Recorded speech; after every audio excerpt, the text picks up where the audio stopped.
Hi everyone. Non-destructive test. Non-destructive test அப்படின்னாக்கா ஒரு ப்ராடக்டை வந்து டெஸ்ட் பண்ணதுக்கு அப்புறமா அதை எந்தவித டேமேஜும் இல்லாமல் டெஸ்ட் பண்ணிவிட்டு அதை ஃபர்தராக அடுத்த ப்ராசஸ்க்கு நம்ம அதை யூஸ் பண்ணுறதுக்கு பேர் தான் வந்து நான் டிஸ்ட்ரக்டிவ் டெஸ்ட்.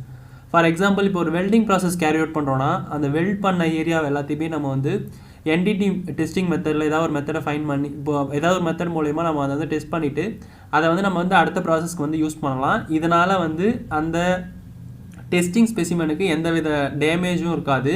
ஸோ அதனால் அதை வந்து ஃபியூச்சர் அப்ளிகேஷனுக்கு நம்ம வந்து யூஸ் பண்ணிக்கலாம். அப்படி யூஸ் பண்ணுற ஒரு மெத்தட் தான் வந்து நான் destructive test. So non destructive டெஸ்ட்டில் மோஸ்ட்லி யூஸ் பண்ணுறது பார்த்தா விஷுவல் டெஸ்ட்டு. விஷுவல் டெஸ்ட் அப்படின்றது நம்ம பார்த்தாலே தெரியும்.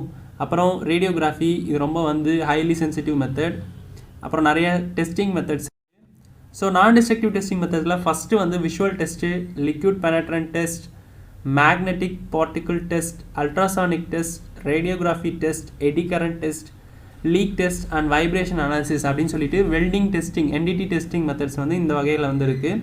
ஸோ நம்மளுடைய அப்ளிகேஷனுக்கு ஏற்ற மாதிரி நம்ம எந்த மெத்தடை யூஸ் பண்ணி நம்ம டெஸ்ட் பண்ணி நம்ம அதை ஃபைன் பண்ணலாமோ அதை வச்சு நம்ம வந்து ஃபைன் பண்ணிக்கலாம். ஸோ இதில் வந்து சர்ஃபேஸ் லெவல் டிஃபெக்ட் நம்ம ஃபைன் பண்ணுறதுக்கு வந்து visual test, liquid penetrant test, magnetic particle டெஸ்ட்லாம் யூஸ் பண்ணி நம்ம சர்ஃபேஸ் லெவலில் ஏதாவது வெல்டிங் கிராக்ஸ் இருக்குது, இல்லை ஏதாவது ஒரு ஹோல்ஸ் இருக்குது, போரஸ் இருக்குது, மற்றபடி வேறு ஏதாவது டிஃபெக்ட்ஸ் இருக்குது அப்படின்னாக்கா இதை நம்ம இந்த 3 மெத்தட்லையும் நம்ம வந்து ஈஸியாக விஷுவலில் வந்து அனலைசிஸ் பண்ணி நம்ம சர்ஃபேஸ் லெவல் டிடெக்ஷன் வந்து டிடெக்ட் பண்ணிடலாம். ஸோ இன்டெப்த்தாக வெல்டிங்கில் உள்ளே வந்து இருக்கிற டிஃபெக்ட்ஸ் எல்லாமே வந்து அல்ட்ராசானிக், ரேடியோகிராஃபி அப்படின்னு சொல்லி இந்த மாதிரியான டெஸ்ட் மூலயமா வந்து நம்ம வந்து உள்ளே இருக்கிற டிஃபெக்ட்ஸையும் நம்ம வந்து ஈஸியாக ஃபைண்ட் பண்ணி அதை டெஸ்ட் பண்ணி அனலைசிஸ் பண்ணுறதுக்கு முடியும்.